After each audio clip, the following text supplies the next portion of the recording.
Hello, this is Merinda Smith from becomeanrto.com. This week's blog I wanted to talk about continuous improvement because it's actually a subject that has come up a number of times with clients that I've been dealing with. Either they're existing RTOs or they are preparing to become an RTO. So what is it that you need to have in your RTO to show that you have continuous improvement?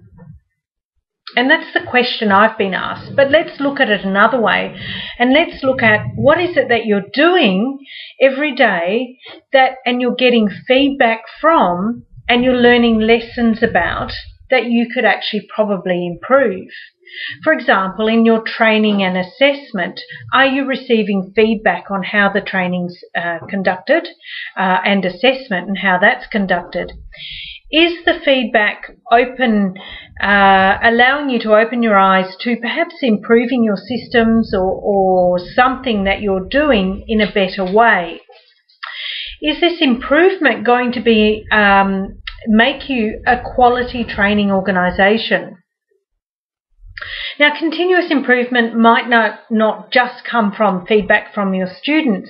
It could be when you go out and talk to your clients and you're asking them about the learning and assessment that you're delivering and the outcomes that it's providing them with their people. Or it could be when you're networking, when you're at a vocational education and training event and you're networking with other RTOs, trainers and assessors, and you're talking to them about the way they implement certain things within their RTO. You may see that there's a change that you could perhaps implement yourself. So what is it the auditor's looking for? The auditor's looking for constant monitoring of the RTO environment. So that can be by the CEO or by the training manager. And when you're setting up your RTO for an initial audit, they're looking at your plans and what your theory is and on how you're going to go about the continuous improvement. Once you actually are an RTO, the auditor's looking at the way you review your policies and procedures, the way you take this feedback and you act upon it, and the way you make it comply to the AQTF standards. So how do you record all of this? Well, the best way I've found is to have a register, a simple spreadsheet on Word or an Excel or whatever you want it to be. And you just, every time you identify an action that can improve the quality of the outcomes of your RTO, you type it in or write it in, handwrite it if that's how you want to go.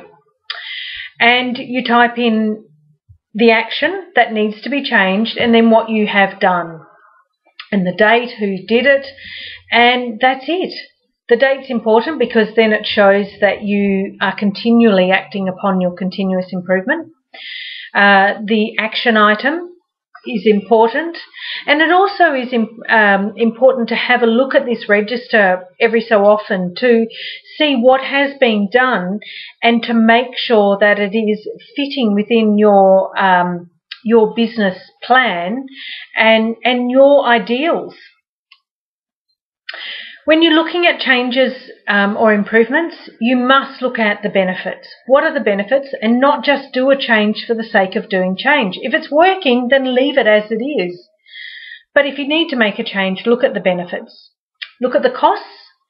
How much is it going to cost me to implement this change? The time. And does the cost and the benefits outweigh the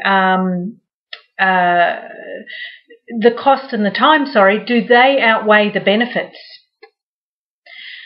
And look at the techniques and the information that is used to facilitate the new arrangements. So in all, it's about looking at your clients, your students, your target audience, asking them, is it working? If it's not, then coming up with a better way of making it work if it fits within your budget and your time frames, and recording it. All of that will be well liked by your auditor. Until next time, this is Merinda Smith from becomeanrto.com.